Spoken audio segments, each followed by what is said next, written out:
میری ریکویسٹ ہوگی تھوڑا مجھے دل سے سن لیں. میں دل سے ہی بات کرتا ہوں, کہتا ہوں وہی بات, سمجھتا ہوں جسے حق. میں زہر ہلاہل کو کبھی کہہ نہ سکا قند, اپنے بھی خفا مجھ سے ہیں بیگانے بھی نہ خوش. کہتا ہوں وہی بات, سمجھتا ہوں جسے حق.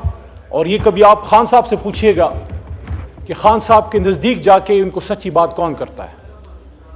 دیکھیے جناب چیئرمین صاحب, آج جب یہاں ہم گفت و شنید کی بات کر رہے ہیں تو آج سے 1450 سال پہلے قرآن میں یہ ہمیں اللہ کہہ چکے ہیں اپنے حبیب صلی اللہ علیہ وسلم کے ذریعے کہ وَأَمْرُهُمْ شُورَى بَيْنَهُمْ, کہ جب آپ کے بیچ میں کوئی مسئلہ ہوتا ہے تو آپ شورا کیجئے. لیکن ہم وہ بدقسمت, معاذ اللہ وہ بدقسمت قوم ہے, افسوس سے میں کہنا چاہ رہا ہوں کہ آدھا ملک گوا کے اپنے بچوں کا خون اس سے پشاور کی پاک دھرتی کو رنگین کروا کے ہم نے آج تک ہوش کے ناخن نہیں لیے.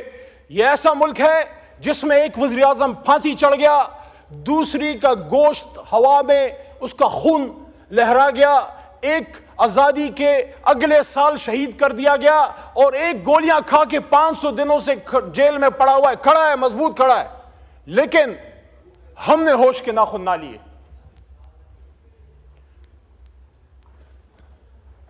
میں سمجھتا ہوں جناب چیئرمین صاحب کہ کوئی بھی سیاستدان ہو, سیاستدان گولی نہیں مارتا, سیاستدان بات کرتا ہے. سیاستدان کی خوبی یہ ہے کہ وہ بغیر لڑے آپ کو ملک دے دیتا ہے. وہ پیچھے تصویر لگی ہے, گھوڑے پہ بیٹھ کے ہاتھ میں بندوق تھامے پاکستان آزاد نہیں ہوا تھا. پاکستان ایک پولیٹیکل ورکر نے قلم کی طاقت سے, ایک بیرسٹر لنکن زن کے, اس نے ہمیں حاصل کر کے دیا تھا. افسوس اس کی صرف تصویر پیچھے لگانے کے لیے ہم نے رکھ چھوڑی ہے اور مال پانی بنانے کے لیے رکھ چھوڑی ہے.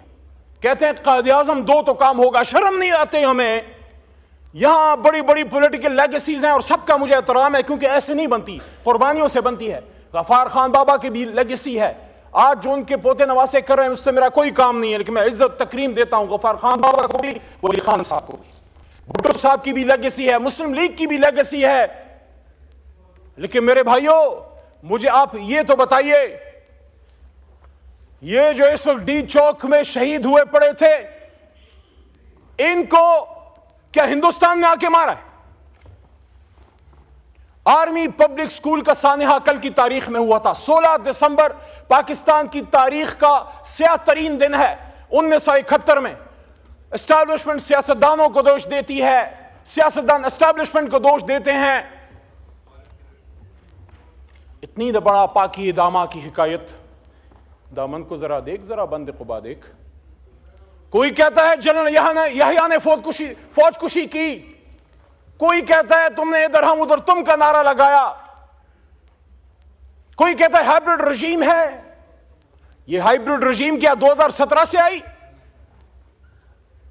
1986 میں جب محترمہ بے نظیر بھٹو شہید پاکستان اتری ایگزائل کے بعد, پاکستان کی تاریخ شاید ہے کہ یا وہ دن تھا یا 30 اکتوبر 2011 جب پورا لاہور نکل آیا تھا, یا پورا لاہور بے نظیر کے لیے نکلا ہے یا عمران خان کے لیے نکلا ہے. لیکن جب سن 86 میں, میرا سوال آج اس پارلیمنٹ سے, یہ مقدمہ جمہوریت ہے, میں کسی نواز شریف زرداری یا عمران خان کی بات نہیں کر رہا, میں اس پارلیمنٹ کا, اس جمہوریت کا رونا رو رہا ہوں کہ آج ہمیں ہائبرڈ رجیم کی بات کی جاتی ہے. یہاں سلیکٹڈ کی بات ہوئی, ہمیں سلیکٹڈ بھی کہا گیا, پتہ نہیں کیا کیا کہا گیا. شکر ہے قاتل تو نہیں کہا گیا, قاتل تو نہیں ہے, اپنے ہمارے ہاتھوں میں کسی کا خون نہیں ہے, شکر الحمدللہ. یہاں بے شمار لوگ آیا کرتے تھے اسی ڈی چوک میں پرویز خٹک اور شیخ رشید عمران خان کے حکم پہ جا کے انگیج کرتے تھے. یہاں اساتذہ کرام آئے, یہاں ایل ایچ ویز آئیں, یہاں نرسز آئے, یہاں سرکاری ملازمین آئے, یہاں علماء کرام آئے, یہاں بلاول صاحب آئے, یہاں مریم نواز صاحب آئیں. ہم نے انگیج کیا, نہ گولی چلائی, نہ کسی کو پکڑا. 24 گھنٹے سے زیادہ ریکارڈ کسی کے پاس نہیں ہے کہ ہم نے کسی کو جیل میں رکھا. جناب چیئرمین صاحب, یہیں اسی کرسی پہ قائد ایوان تشریف فرما تھے شہباز شریف صاحب, اور میں نے ان کے سامنے یہ گوش گزار کی بات, میں تقریر کے دوران چٹے نہیں پڑتا, مجھے پتا ہے میں نے کیا کہنا ہے. میری عمر گزر گئی ہے, 10 سال میرے اس پارلیمنٹ میں گزر گئے ہیں, واللہ میں نے یہاں لڑائی دیکھی ہے. ایسے لگتا ہے جیسے ہم گھروں سے یہاں لڑنے کے لیے آتے ہیں. جیسے یہ کیمراز بند ہوتے ہیں پھر آپس میں چائے پیتے ہیں. یہ منافقت نہیں ہے؟ ایک دوسرے کی شادیوں میں جاتے ہو, ایک دوسرے سے ملتے ملاتے ہو, اکٹھے جا کے عمرے کرتے ہو, لیکن جب قوم کی بات آتی ہے پھر آپس میں لڑتے ہو. کس کو دکھانے کے لیے؟ اللہ کو راضی کرو یار. عزت ذلت عمران خان, نواز شریف یا زرداری کے ہاتھ میں نہیں ہے. عزت و ذلتوں کا مالک وہ ہے جس کے 100 نام اوپر لکھے ہوئے. آج وہ بات کرو جو خدا لگتی بات ہو, جو حق لگتی بات ہو. ایبٹ آباد ڈویژن میں جناب چیئرمین صاحب, میں ایک ایک شہید کے گھر گیا ہوں.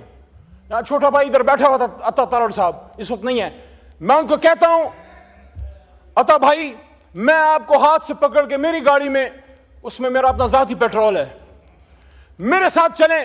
کم از کم جن شہیدوں کو میں جانتا ہوں ان کے قبروں پہ میرے ساتھ جائیں. اور میرا آپ سے وعدہ ہے, رینجر کا شہید آپ کا نہیں, میرا بھی شہید ہے, اکٹھے رینجرز کی شہادتوں اور دعاؤں پہ بھی جائیں گے. لیکن ایبٹ آباد ڈویژن نتھیا گلی کے ٹاپ میں ایک پہاڑی کے سرے پہ ایک نوجوان مبین ملک کی جو شہید ہوا ہے یہاں, اور اس کی جو گولی باڈی پہ لگی ہے وہ آر پار نہیں گئی, اس میں ایک بولٹ وونڈ ہے.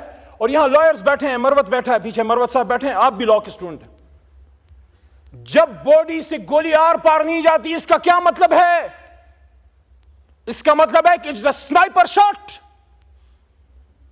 اس کی چھوٹی بچی آیت نور, یقین کریں بہت خوبصورت فرشتے جیسی چھوٹی سی بچی اس کے باپ کے ہاتھ میں تھی, اور اس کی قبر پہ میں بیٹھا اور اس کے باپ کی خالی آنکھیں, کیونکہ اس کا بیٹا یہاں شل پمپ پہ مزدور تھا.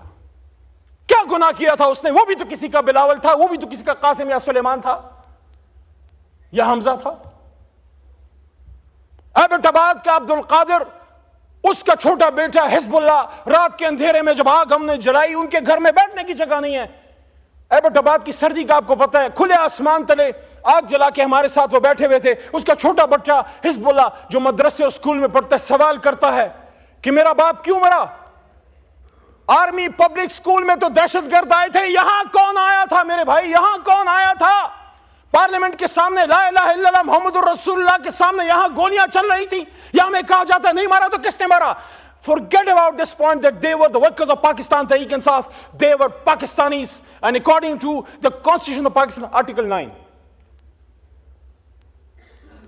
Article 9, اور میں اپریشیٹ کرتا ہوں یہاں آج رانا ثناء اللہ نے, رانا صاحب نے اچھی بات کی ہے کہ دونوں طرف جو شہید ہوئے ہیں ان سب کے لیے انا للہ و انا الیہ راجعون پڑھنی چاہیے. میں پڑھ چکا ہوں.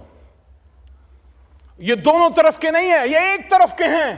کاش ہم سمجھ پائیں, حضور صلی اللہ علیہ وآلہ وسلم کی حدیث کا مفہوم ہے کہ وقت تم پہ ایسا آئے گا کہ مارنے والا بھی مسلمان اور مرنے والا بھی مسلمان. لیکن میرے بھائیوں, میرے پاکستانیوں, میرے چیئرمین صاحب, آپ خود ایک ایسے صوبے سے ہیں جو ہمیشہ مشکلات کا شکار رہی ہے, ایک ایسے شہر سے ہیں جہاں ہمیشہ خون کی ہولی کھیلی گئی ہے. مجھے جس چیز کا دکھ ہے بطور پاکستانی, آپ سب میرے بھائی ہیں, میرے کسی سے نفرت نہیں ہے. وہاں جس سیٹ پہ عطا تارڑ بیٹھے ہیں, وہاں میں نے جب 9 اپریل کی رات سپیچ کی تھی, آپ ادھر 170 بیٹھے ہوئے تھے.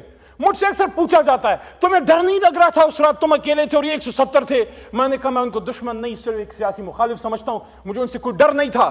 لیکن مجھے جس چیز کا دکھ ہے وہ یہ ہے کہ جو یہاں ڈی چوک پہ شہید ہوئے ہیں آغا صاحب, ان کی نہ صرف جان گئی ہے بلکہ ان کا مان بھی ٹوٹا ہے.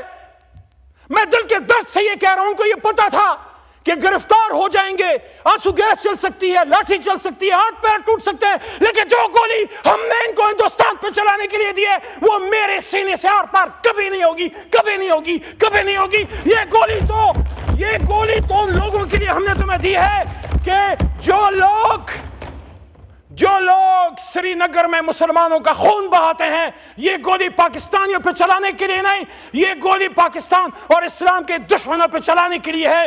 اور آج ہم سے بات کی جاتی ہے کہ بتاؤ, ہمارے پشتوں میں کہتے ہیں مڑم شمو پڑھم شم, مار بھی دیا اور میں ہی گناہگار.